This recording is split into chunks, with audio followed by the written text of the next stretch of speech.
Hey everybody, part 2 of the 4-bit computer build. In this one I'll go more in depth into the registers and into the ALU as well. So to start off, for the registers, as I mentioned in the last video, I'm using the 74173, specifically 74LS173, which are these 4-bit D-type registers with 3 state outputs. And I have the output controls tied low, and the data enable inputs are basically my what I use to load data in from the bus into the registers, and the outputs go to these Octal bus transceivers, the 74LS245, which I'll show you in a minute. And then as I said, the inputs go to the bus. There's a clear button, and I obviously have VCC and ground. So the 74LS245, I'll show you guys that real quick. I actually have the 74HC245, but so we'll go to the 74245 datasheet real quick.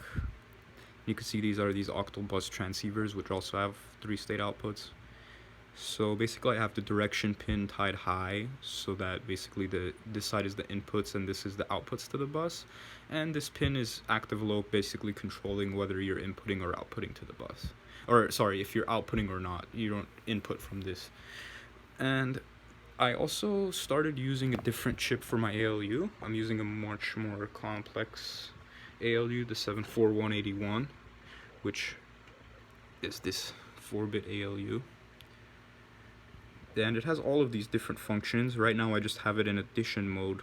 So I tied the selections high, low, low, high, and I put it into arithmetic mode with no carry. So I put the mode pin to low and the carry to high, so it's no carry. So we're just doing A plus B. Okay, so I'll go now into the actual circuit itself. And up here we have the clock from last time.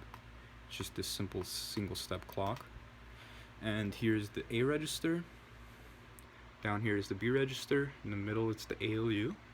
And you can see everything can output and input to the bus, except the ALU can only output to the bus. Its inputs connect to the registers. So right now the best way that I could demonstrate you this computer so far is if I do a little thing called the Fibonacci sequence. Now the Fibonacci sequence looks something like this. So you start out with 0 and 1, and then you add this to the last number and you get 1. Then you add this 1 to the last number, which is 1, and you get 2. Then you add this 2 to the last number, which was 1, and then you get 3. Then you add this 3 to the last number, which was 2, you get 5. Add 5 to the last number, which is 3, you get 8. 8 plus 5 gives you 13, and that's the most we can do with 4 bits, because then we go over 4 bits, then we have a carry. So to do this, I basically need to have a 0 in one of the registers, and I need to start out with a 1 in one of the registers. So I'll do that. The way that I'm going to do that is I'm going to manually hook up these wires to the bus. And you could see now on the bus we have a 1. And the bus is kind of floating, so these zeros aren't really zeros. They're just kind of like, they're kind of floating. They're not definitive zeros. So I'm going to basically tie the whole entire everything else to ground on the bus, so we could get a 1. There we go. Now we have a 1 on the bus, and I'll put that 1 into the A register. Sweet. So now in the A register we have a 1, and the ALU has a 1 because the B register has a 0. So I'll take these manual input wires out. And now what we want to do is output from the ALU to the bus. So I'll put this in here, and we can see that now on the bus we have the contents of the ALU, which is a 1. So now we'll store that into the B register. And you can see the B register now has a 1, the A register has a 1, and the ALU has a 2, and we're putting a 2 on the bus. So now I'll put this 2 into the A register, and we have a 3 on the ALU, 2 in the A register, and the 3 on the ALU, and the 1 in the B register. So you could see we're already here. We're already at this step. We already did these. So now if I store this 3 into the B register, now we have a 5 in the ALU and 5 on the bus. So I'll store this 5 into the A register. Now we have an 8 on the ALU, 8 on the bus. So we're almost at the last one, which is 13. So now we'll put this 8 into this B register on the bottom. And believe it or not, we have a 13 on the ALU, 13 on the bus. 8, 4, 1, so that's 13. So we're at the last one now. So that's how you would run a Fibonacci sequence on here. So now let's just say we put the 13 into the B register and add, we should put the 13 in the A register, and we get a 5 on the ALU. And the reason that there's a 5 is because the carry bit has been activated. So now we're carrying 1 over, so you can imagine the carry bit represents a 16.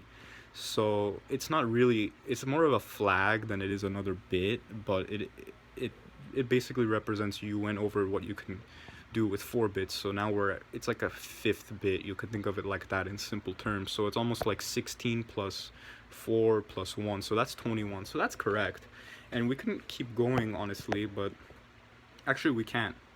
The reason we can't keep going is because that 5 doesn't mean anything.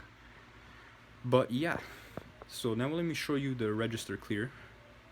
Actually, before I do that, let me just demonstrate again this idea of, outputting to the bus. So now I'll output this 8 that's in here to the bus, and I'll output the 13 that's in the A register out to the bus as well. See, when I bring that low, and we'll output the ALU again. The ALU has that 5. So yeah, now you saw that output idea. Now I'll just clear everything out. Okay, so that's about it for part 2 of the video series. And in case you guys are wondering, this is I think I mentioned it, but it's the 74181 ALU. And I didn't go over the pinout of that ALU, and I'm hoping that there's maybe one here. So this is basically where you, from here all the way until here is where you input, what your A and B numbers that you want to add together or do whatever operation. This is the carry enable pin. This is the mode for logic or arithmetic. These are your outputs, and then there's some more outputs up here. These are just different, like this is the carry flag, this is the equality. You can use it as a comparator too. So yeah, thank you guys for watching, and I hope you learned a lot, and I'll see you guys in the next video in the next part.